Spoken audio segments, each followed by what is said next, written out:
everyone. Quiet everywhere. Nice and quiet. Smile the lights, everyone. Very quiet. Here comes the plane. Can you run up to record, please, George? We're up to speed, Griff. We are recording, nice and quiet. Stand by. Smoke up, Steve. Action. Cue, Leslie. You, Leslie.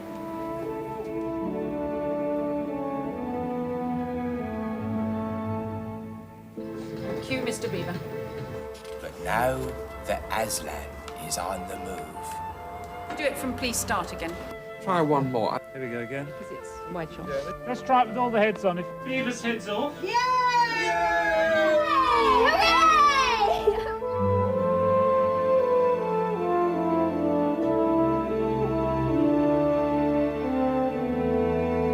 Come to me, evil! All who's evil works for me! Yeah! Yeah! Yeah! The naked beaver. That's all right. I think we'll just give them a break. Yeah, roast beef. I couldn't eat another thing. Gosh, what a lovely meal. Stop recording. Hold it there. Stop recording. Stop recording.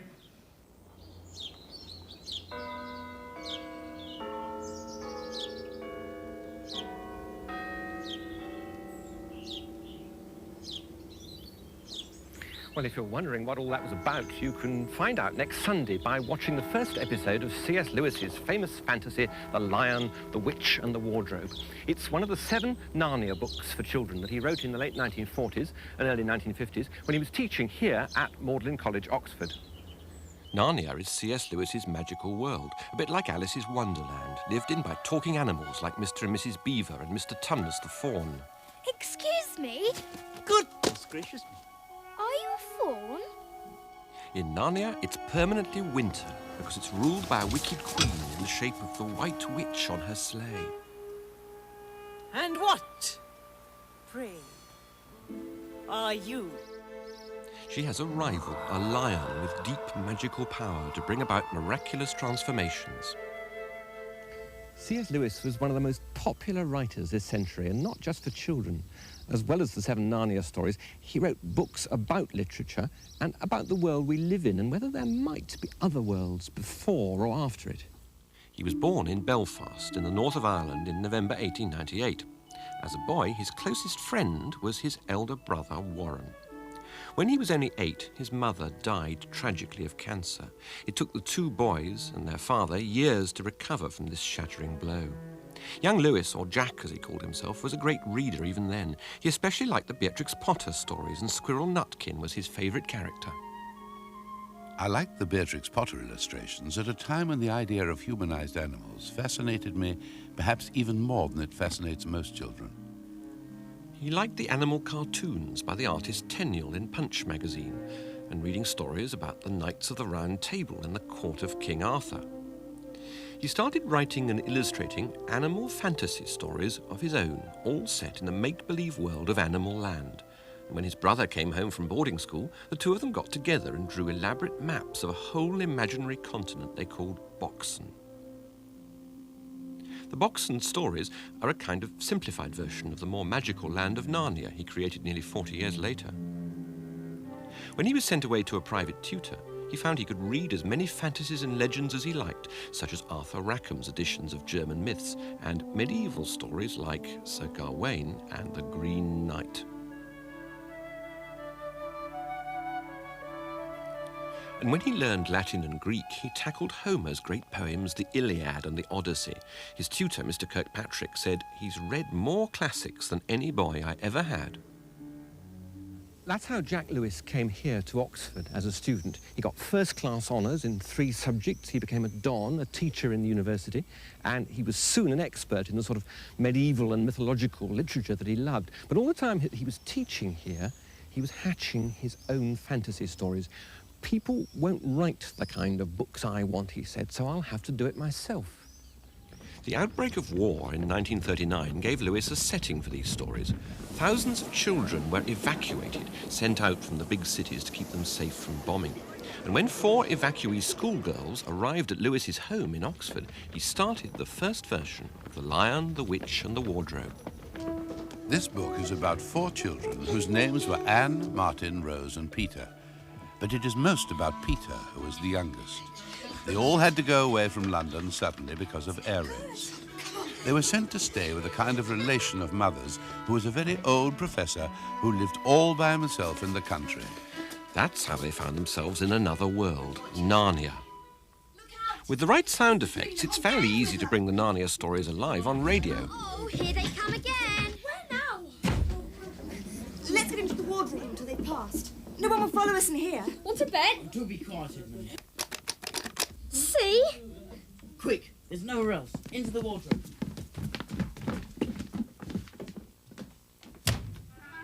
You can do whatever you like with animation, and so it's not surprising that there's an American The Lion, the Witch and the Wardrobe cartoon.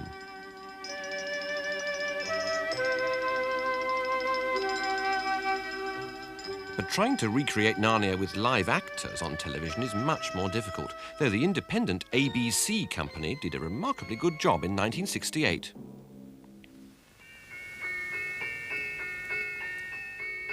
The writer who adapted that ITV production was Trevor Preston. Did he think it was an ambitious thing to do at the time? It was meant to be a sort of storyteller to camera to some extent. And then the production team said, well, we could illustrate that a little bit, couldn't we? And then it grew and grew and grew and grew. And I suppose in terms of children's drama then, yes, it was ambitious. 21 years later, the BBC has been able to give the writer of this latest adaptation, Alan Seymour, far more resources to play with. The great joy of being a writer, of course, is the freedom you have writing something like this. You just sit there and you put down the words on the page, conjure up the most incredibly difficult and complicated effects, and you know that you don't have to solve that problem. You're setting a problem for producer, director, and all the effects departments to cope with later on. So it's still an ambitious project today, and a costly one too, as producer Paul Stone explains. Well, obviously, as it will be apparent, it's an expensive programme. But in order to make this kind of programme, you really got to have backing of either an independent co-producer or, unfortunately in this case, we're being partly financed by BBC Enterprises. Pamela Lonsdale, who produced the ABC version, wasn't quite so well off. Well, originally it was on a very low budget because it was to be just a Jackanory type presentation with really only a small set and a few pictures. We increased the budget, and I think we ended up at the sort of princely sum of something like £1,000 or £1,200 an episode. That was quite a lot then. I mean, now, I doubt if it'd pay for a costume. In his final version, Lewis called the characters Peter, Susan, Edmund and Lucy. Auditions were last November. Right. The first thing we're going to do is warm up a bit, because I'm sure you're all sitting there feeling very anxious and nervous and worried and butterflies in the tummy and... When Richard Dempsey, Sophie Cook, Jonathan Scott and Sophie Wilcox got the parts, they soon found themselves in Narnia, or rather somewhere in the Cairngorms outside Aviemore in Scotland in February. Miles from the nearest town, a long drive up a single-track road in filthy weather on the edge of a frozen loch. BBC Scenic Construction had already spent 3 weeks there building Mr. and Mrs. Beaver's house. Well, all 4 children have now arrived in Narnia together. They've met up with Mr. Beaver, who is a messenger from Mr. Tumnus, and he has promised to take them home with him to have some dinner, which, as they're feeling rather hungry, is obviously very exciting for them. Ah, here we are. And it looks as though Mrs. Beaver is expecting us. The script actually says they arrive at the dam. Below the dam is more ice, but this has been frozen into foamy, wavy shapes. And most magnificent of all, where the water has fallen over the dam, there is a glittering wall of icicles. On the far side of the dam stands a funny little house shaped rather like an enormous beehive. From a hole in the roof, smoke rises, which makes them all think of cooking and food and their hunger. So this was the brief. In the book, Edmund disappears from the meal, and the other 3 children go outside to look for him. Shooting even a straightforward scene like that in the Cairngorms in February posed its own particular problems.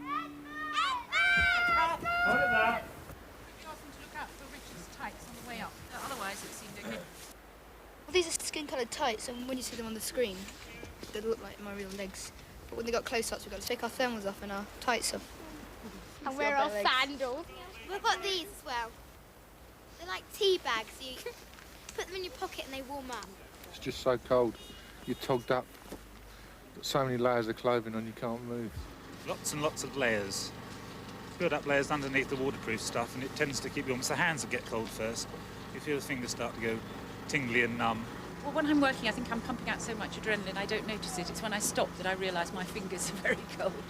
As soon as I start jogging up and down, if I have any walking to do in the scene, it's like a sauna in there. I ask everybody else what the weather's like, and they say it's freezing, and I say, well, it's boiling in here. I have to... What's that looking on camera?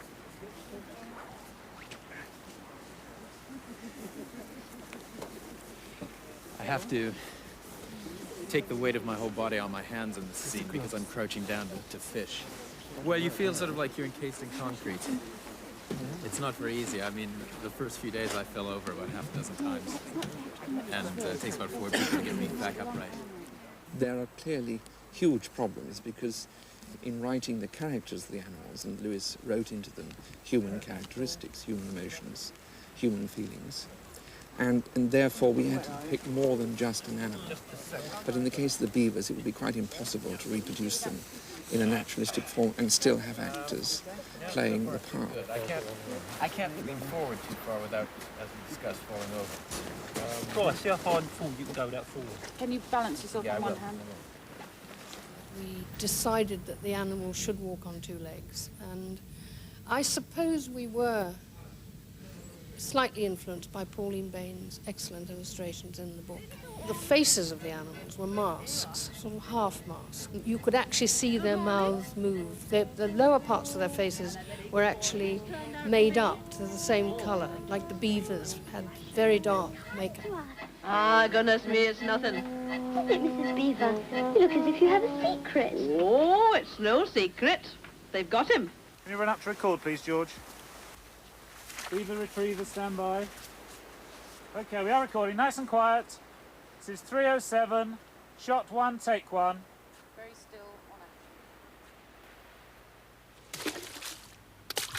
Got one. But sometimes the conditions made it impossible to shoot at all. What do you think, Cliff? I honestly think that there's too much weather, too many trees. We can't bring artists up here in this. It's just not going to be safe for them. We might be able to get a few cutaways of the ice, and the trouble is snow's going down the lens, and it's a bit difficult to get anything in this wind because it's swirling. If we go back, have maybe some lunch even. Yeah. Okay. Come back again afterwards, see if it's decreased a bit. Yeah. Next one, please. Oh, one of the soup, please, and lasagna. What do beavers have for location lunch? A bit of birch and maple. Maple's good. Maple was off the other day, but I hear it's on again today. No vegetables. Well, what's the verdict, Cliff? Well, it's wet and there's not much snow down there, but we think with a lot of foam and a lot of angles, we can probably make it work. They get the water from the lake and they mix it in with all the additives, which is basically seaweed, so it's good for the environment as well. And then spray it on, and as you can see, when it begins to melt, close up, it doesn't work very well, but in the long shots, it seems to give us a good cover. Just these front logs are in shot, so just dress them in seaweed foam. Start to sort of move forward. We only lost half a day. We've been very lucky up to now. If you're desperately trying to complete a scene and the light's beginning to drop, it always seems as if the most complicated shot is at the end of the day. You try and plan so that you know you're getting everything that you need to get to make it cut together. If you haven't got one particular shot, sometimes you can't make it work. Still recording. It was a very small amount of film because Trevor and I felt that all the reality, all the house should be for real, and that Narnia should be much more stylized, which was our studio side. We had the most ingenious young designer who managed to beg, borrow and steal all sorts of bits and sheets and cover it with snow, and I think it looked very effective. Go as quickly as you can. The snow looked okay, you know, we did the best we could, but we tried to do a whole production where the child was actually asked to contribute their imagination to the piece. For the new production, the interior of the Beaver's house was in the studio. Mrs. Beaver, I found them. Here are the sons of Adam and the daughters of Eve. The children had to run out to look for Edmund all over again, only this time the problem was keeping cool. So far, so good. We're just trying to figure out the mechanics of keeping us cooled down, and this is one of the rare times I'm going to be able to take my beaver head off. But it doesn't make it any easier. Right, stand by then. Fans down. Well, it's too warm, actually. I mean, the contrast is amazing. I mean, we're freezing when we're in Scotland and we're boiling when we're here. Well, it's sort of like sitting in a warm bath, really. It's sort of wet and warm, and you know, I feel like I'm sort of doing the beaver paddle. It's very hot. And another problem was making it all fit with what they'd done 2 months ago. I was slightly concerned about the fact that the studio set is fractionally bigger than it was on location, particularly with the camera actually tends to make things look bigger rather than smaller. It's a circular set, so the shooting is forced to be around a circle. So what we decided was to build a set which was in segments, pieces pulled out like pieces of cheese, so that you could actually work right the way around the set. It's actually a very nice set to shoot. The set's very disorienting. Once you've taken one section of it out, it's very difficult to work out where everything was before you took it out. Sue? Yes, please. What order should they come through the door? Right, Mr. Beaver, Lucy, Susan, Peter, and Edmund. Well, it's a bit confusing because the last time I actually shot any footage was 4 or 5 weeks ago. But I am quite into the character of Mr. Beaver. I love you, son of Adam. What a simple thing to say. Turn him to stone? Why, if she can stand on her 2 feet and look him in the face, it'll be the most she can do and more than I expect. No, he'll put all to rights. As it says in an old rhyme in these parts. Wrong. We'll be right when Aslan comes in sight. At the sound of his roar, sorrows will be no more. When he bares his teeth, winter meets its death. And when he shakes his mane, we shall have spring again. Very well done. Very well done. It was close. Just do one more. I think, given all the importance of those speeches, we must do it again. I mean, there's too much at stake on that. Are we off for time? Well, getting very behind. Are we? Do you want one more go? Try one more. I thought it was just a little bit... The production team had to get every mention of Aslan the lion absolutely right. It's starting to really come strong now, and we think it's worth keeping it going. And the character of Aslan was just as important to C.S. Lewis. I don't know where the lion came from or why he came, but once he was there, he pulled the whole story together, and soon he pulled the other 6 Narnia stories in after him. I just did it the way I saw it in the book. Luckily, we had the person that made the costumes, they really were superb, and Aslan looked really quite terrifying. Fall back. All of you! I want to speak to the witch alone. And there was one marvellous drawing towards the end of the book where the lion is walking away with the witch to make the bargain about Edmund's life. That looked so effective that the designer decided that we would have him on 2 legs. Aslan had a full mane, but again, the mask ended there, and it was just hair on his chin. The traditional way was clearly an actor standing up with a head mask on. And I wanted to avoid that. So in a curious way, no logic, but I felt that Aslan had to have the majesty of a real animal, and yet it must speak more than that. Who is Aslan? Who is? Wait, don't you know? He's the king. Aslan seems to be what anybody would like to make of him. If you're an Orthodox Christian, I guess Aslan is the Christ figure. And the sequence we're doing here tonight, when the lion is executed by the Wicked Witch, it's an equivalent to the crucifixion. Now, you don't have to know that to appreciate the story. Is he a man? Aslan? A man? Certainly not. I tell you, he is king of the wood. Why, don't you know who is the king of beasts? You mean a lion? One of the episodes ends with them children being brought to this place on top of the hill that is Aslan's camp, and they see him for the first time in his majesty, and they are brought to the full realization of his power and his kindness.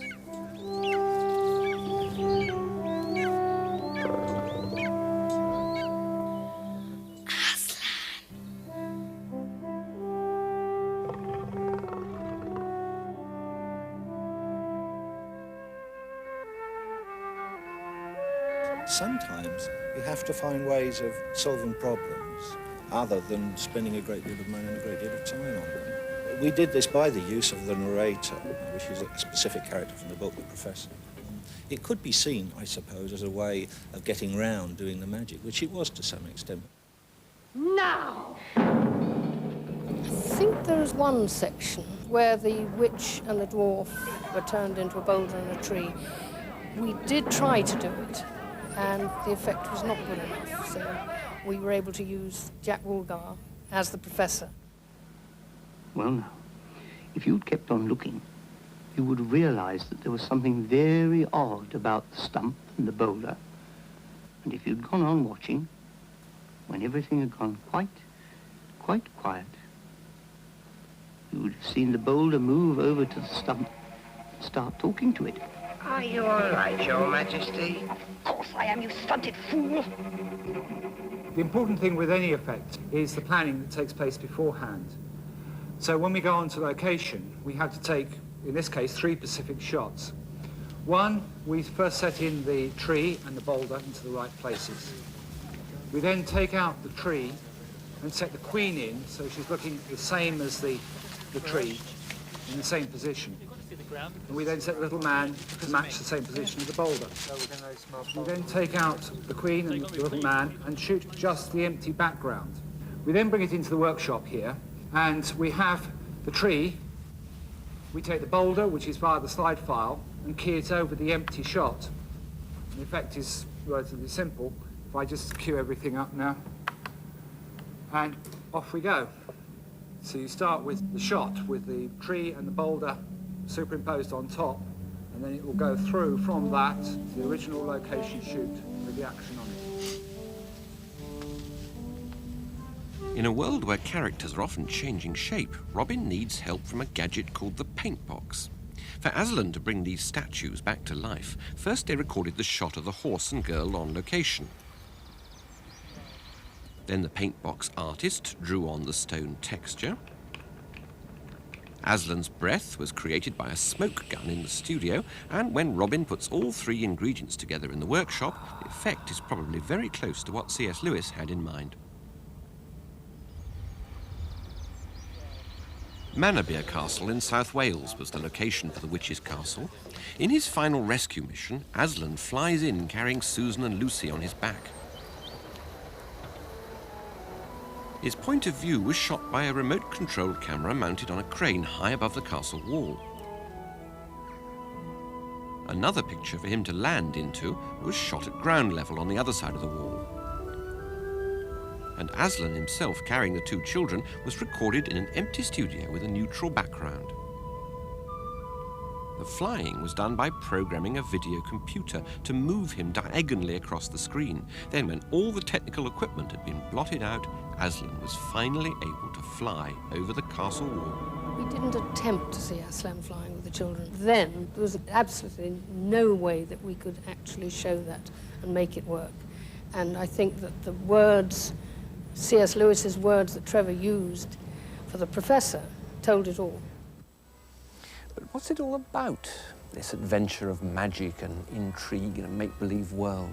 What does it really mean? Is it just a children's fantasy, or is there more to it than that? To start answering that question, it helps to know that C.S. Lewis, while he was teaching here at Oxford, became a believing Christian. I think that could be quite a help in starting to understand the story. A children's story which is enjoyed only by children is a bad children's story. Very young children can read The Lion, the Witch and the Wardrobe, and middle-aged children and very, very elderly 70-year-old children can read it, and all get something different from those books. So is The Lion, the Witch and the Wardrobe simply the Christian story dressed up with talking animals, what we call an allegory, with the wicked witch as the devil and Aslan as Jesus Christ? Or is there still another way of looking at it? Some people seem to think that I began by asking myself how I could say something about Christianity to children. This is all pure moonshine. I couldn't write that way at all. Everything began as images. A faun carrying an umbrella, a queen on a sledge, a magnificent lion. But basically, it's a very strong Christian piece, and humanist piece as well, if you don't happen to be a Christian.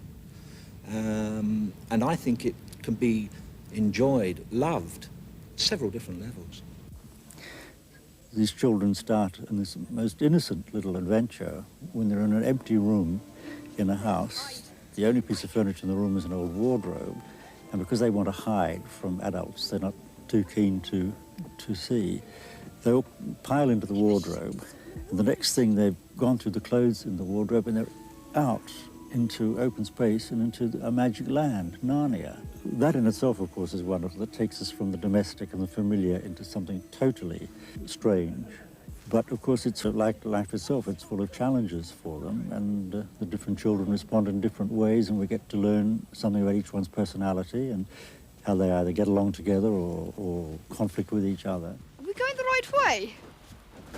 Shouldn't we be bearing a little more that way if we're heading for the lamp post? So you were here, and all the time you made out Lucy was telling lies. Of all the poisonous little beasts. So what Lewis did was to write a fairy tale. But because he knew so much about the myths of the Greeks and the Romans, the Norsemen and the knights of King Arthur, it came out as a very special sort of fairy tale indeed. In fact, what he wrote was his own myth. Mr. Tumnus, the faun, and all the other satyrs, oreads and centaurs could easily come from Greek tales like the Iliad and the Odyssey. The stone table where Aslan has his camp could be from a legend of King Arthur, and you could easily find the talking animals like the beavers in Aesop's Fables or Beatrix Potter. The myths of every age, whether they're Greek or Roman or medieval, tell us an enormous amount about the character and interests of the people who lived in those times, the things that mattered to them, family life or obeying the gods or behaving with chivalry.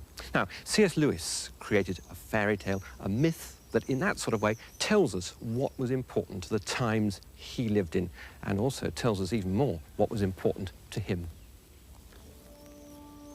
I thought I saw how stories of this kind could steal past a certain inhibition which paralyzed much of my own religion in childhood. Supposing by casting all these things into an imaginary world, stripping them of their stained glass and Sunday school associations, could one not steal past to those watchful dragons? I thought one could.